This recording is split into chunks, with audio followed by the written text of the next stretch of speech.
Paramedical preparation. तो neat and paramedical का preparation के लिए हम सेकेंड जो है से पार्ट 2 जो है से बना रहे हैं और हिंदी मीडियम के स्टूडेंट के लिए। तो हिंदी मीडियम के स्टूडेंट के लिए है और इसमें जो है 12th क्लास का जो है बायोलॉजी चल रहा है ना। जीवों में अलैंगिक जनन। तो आज जीवों में अलैंगिक जनन से जो बचे हुए महत्वपूर्ण क्वेश्चन है ना, उसके बारे में आज हम बताएंगे।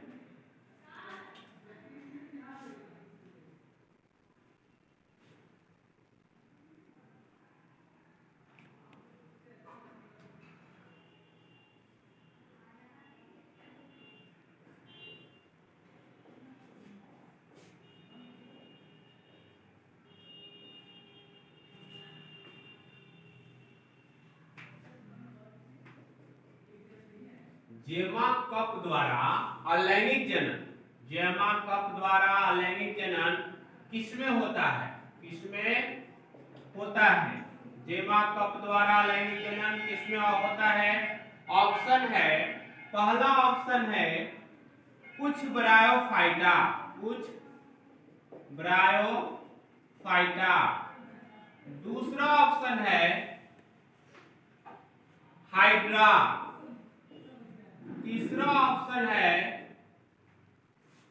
शैवाल और चौथा ऑप्शन आपको है टेरिडोफाइटा।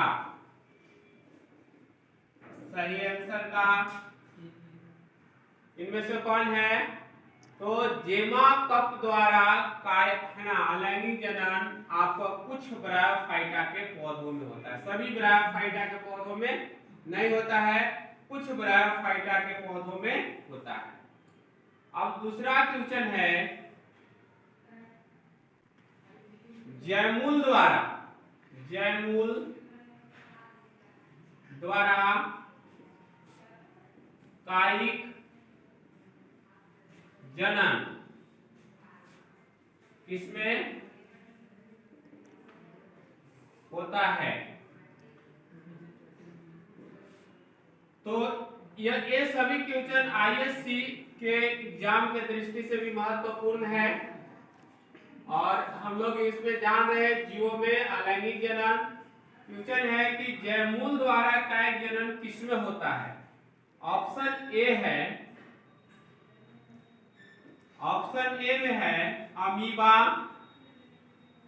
ऑप्शन बी में है पैरामीशियम, ऑप्शन बी है पैरामीशियम और ऑप्शन सी है यूग्लिना, यूग्लिना और ऑप्शन डी है स्पंज, स्पंज।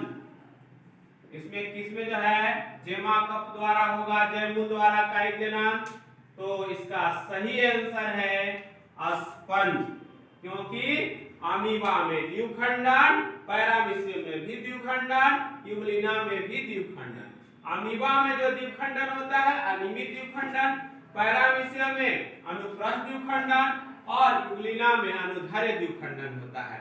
तो जैमूल में जो आपका जनन होता है तो मुकुलन का ही प्रकार है, लेकिन इसमें जो बड का निर्माण होता है वह आंतरिक होता है, आंतरिक बड होता है ना। इसलिए आपको जैमूल द्वारा कायिक प्रजनन है ना, जैमूल द्वारा अलैंगिक जनन, यहाँ कायिक जनन नहीं अलैंगिक जनन, अलैंगिक जनन किसमें होता है? स्पंज में होता है। अलैंगिक जनन किसमें होता है? स्पंज में होता है। क्वेश्चन है, तीसरा क्वेश्चन है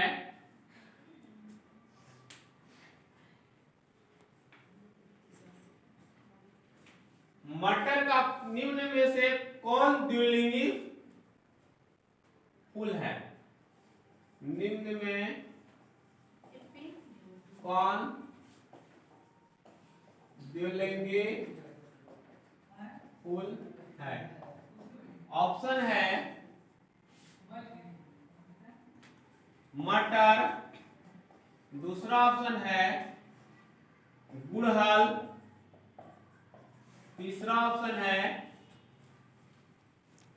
धतूरा और चौथा ऑप्शन है सभी।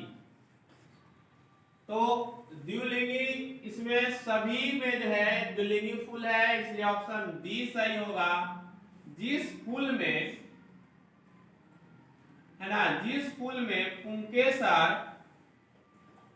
और स्त्रीकेसर, स्त्रीकेसर यानी पुंकेसर को हम लोग अस्टेमिन कहते हैं और स्त्रीकेसर को हम लोग पिस्टिल कहते हैं या कार्पेल। जिस फूल में दोनों होता है उसे हम द्विलिंगी फूल कहते हैं। और द्विलिंगी में जो है मटर भी द्विलिंगी फूल है, गुड़हल भी द्विलिंगी फूल है और धतूरा भी द्विलिंगी फूल है, इसलिए इसमें से आंसर जो होगा सभी होगा। उभयलिंगाश्रयी निम्न में कौन सा उभयलिंगाश्रयी पौधा है? निम्न में कौन उभयलिंगाश्रयी है? तो ककड़ी, खीरा, करेला, बी ऑप्शन सभी। तो देखिए जितने सारे ऑप्शन लग रहे हैं ये सभी के सभी जायद फसल हैं, है ना। फसल तीन तरह का होता है, एक रबी फसल, एक खरीफ फसल, एक जायद फसल। जो गर्मी के दिन में लतर वाला फल लगाया जाता है उसको जायद फसल कहते हैं।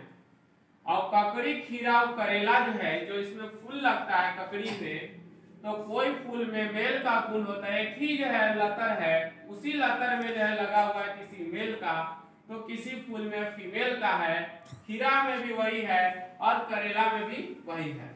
तो इनको जो है ऐसा जब लगा हुआ रहता है तो ऐसे पौधा को उभयलिंगाश्रयी कहते हैं, डायोसियस, है ना, डायोसियस उभयलिंगाश्रयी करते हैं, इसलिए ऑप्शन नंबर डी जो है से सही है। अब क्वेश्चन नंबर हम लोग 5 पर आते हैं कि 5 क्वेश्चन में जो है परागकण का निर्माण कहाँ होता है? और क्वेश्चन है कि परागकण का निर्माण कहाँ होता है? पहला ऑप्शन जो है एंथर में, दूसरा ऑप्शन है फिलामेंट में और तीसरा ऑप्शन है ओवरी में और चौथा ऑप्शन है पिस्टिल। तो इसमें परागकण कहाँ बनेंगे? परागकण जो है आपका फूल का मेल भाग है, मेल गैमेट है। तो जब भी मेल गैमेट है तो फूल के मेल पार्ट से ही यह बनेगा। तो फूल का मेल पार्ट जो है एंथर है ना। एंथर जो है फूल का मेल पार्ट है, तो एंथर में ही यह परागकण का जो है निर्माण होता है। परागकण का जो निर्माण होता है वह एंथर में ही होता है।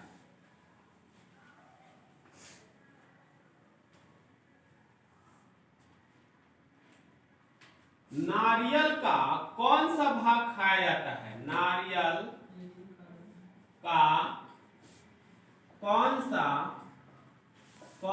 भाग खाया जाता है? नारियल का कौन सा भाग खाया जाता है? पहला ऑप्शन है आपको भ्रूण कोश, भ्रूण कोश। दूसरा ऑप्शन है आपको मध्य परत। तीसरा ऑप्शन है एरियल और चौथा ऑप्शन है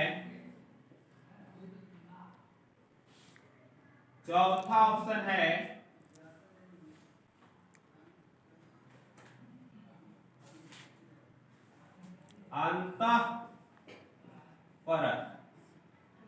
तो इसमें सही ऑप्शन है, सही आंसर है भ्रूण कोश। नारियल का जो है भ्रूण कोश खाया जाता है।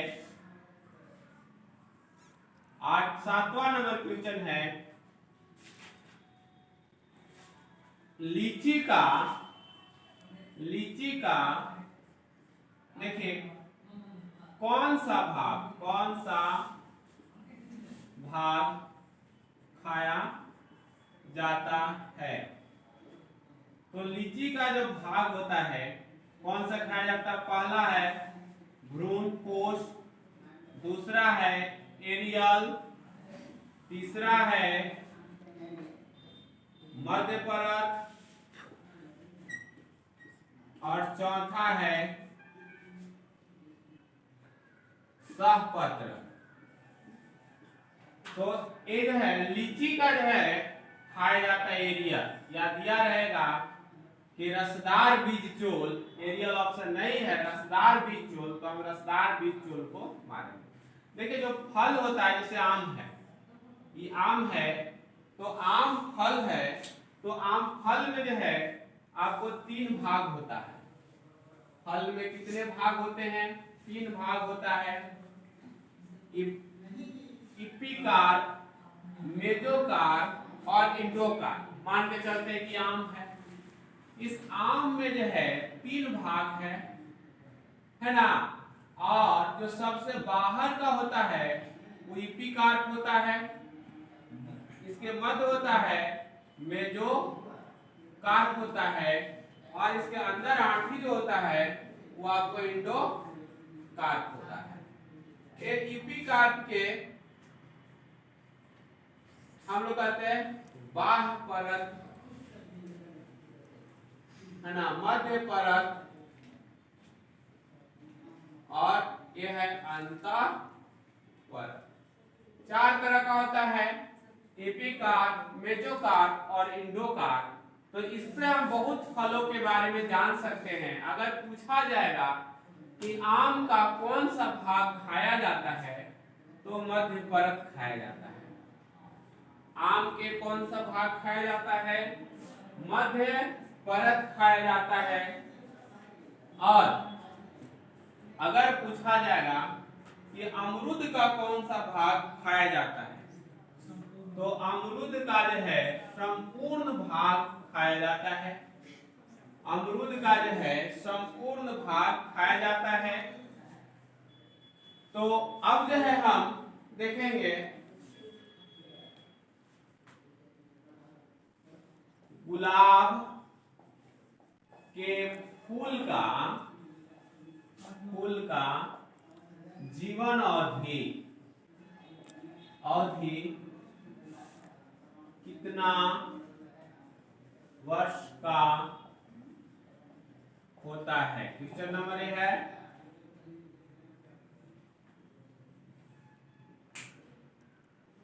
तो ऑप्शन है 6 वर्ष, बी ऑप्शन है 5 से 7 वर्ष, डी ऑप्शन है 60 वर्ष और डी ऑप्शन है, सी ऑप्शन है 60 वर्ष 30 वर्ष। तो इसका सही आंसर है 5 से 7 वर्ष। सबका जीवन अवधि जो है अलग अलग है। जैसे हम कुछ आपको जीवन अवधि बता रहे हैं, जैसे आपको जीवन अवधि है, पहले जो है जीवन अवधि हम लोग हाथी का बात करेंगे तो 65 से 69 वर्ष जो है हाथी का जीवन अवधि है। इसके बाद घरेलू मक्खी का बात करते हैं तो घरेलू मक्खी का जो है जीवन अवधि, या तितली का पहले देखते हैं। तितली का जीवन अवधि जो होता है 1 से 2 सप्ताह होता है। तितली का जीवन अवधि 1 से 2 सप्ताह होता है। इसके बाद हम आते हैं गेहूं का या धान का जीवन अवधि, तो 5 से 6 माह जैसे धान का जीवन अवधि होता है। कछुआ का जीवन अवधि होता है 100 से 150 वर्ष। बरगद का जो जीवन अवधि होता है वो 200 वर्ष होता है। सिकोया वृक्ष का जीवन अवधि 3000 से 4000 वर्ष होता है। तोता का जीवन अवधि 140 वर्ष होता है। मेढक का जीवन अवधि 5 से 15 वर्ष होता है। केचुआ जिसको किसान का मित्र कहते हैं, उसका जीवन अवधि 6 से 10 वर्ष होता है। 6 से 10 वर्ष होता है। हम बात करते हैं पीपल वृक्ष का, तो पीपल वृक्ष का जीवन अवधि लगभग 1000 वर्ष होता है। इस तरह से जो है जीवन अवधि, बकरी का जो है जीवन अवधि 18 वर्ष होता है।